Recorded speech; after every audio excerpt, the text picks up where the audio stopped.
கூத்தாநல்லூர் அருகே சரோஜ தலநேத்ரி மாரியம்மன் கோவில் குடமுழுக்கு விழாவில் திரளான பக்தர்கள் பங்கேற்றனர்.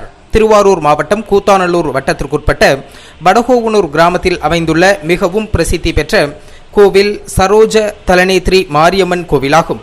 கிராம முக்கியஸ்தர்கள் மருளாளிகள் சேர்ந்து கும்பாபிஷேகம் செய்ய முடிவு செய்தனர். கடந்த ஒரு வருட காலமாக கோவில் திருப்பணிகள் நடைபெற்று முடிந்த நிலையில் கடந்த 21ஆம் தேதி முதல் சிறப்பு யாகங்கள் நடத்தப்பட்டு கடந்த ஞாயிற்றுக்கிழமை காலை 4ஆம் கால யாகசால பூஜையும் அதனைத் தொடர்ந்து காலை 10:30 மணிக்கு கடம் புறப்பாடும் அதன் பின்னர் 11 மணி அளவில் மகா கும்பாபிஷேகம் நடைபெற்றது.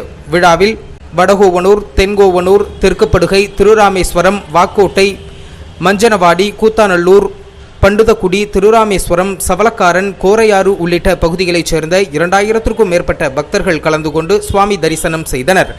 ஆலய மருளாளிகள் கும்பாபிஷேக நிகழ்ச்சிக்கான ஏற்பாடுகளை செய்திருந்தனர். கூத்தாநல்லூர் போலீசார் பாதுகாப்பு பணியில் ஈடுபட்டிருந்தனர்.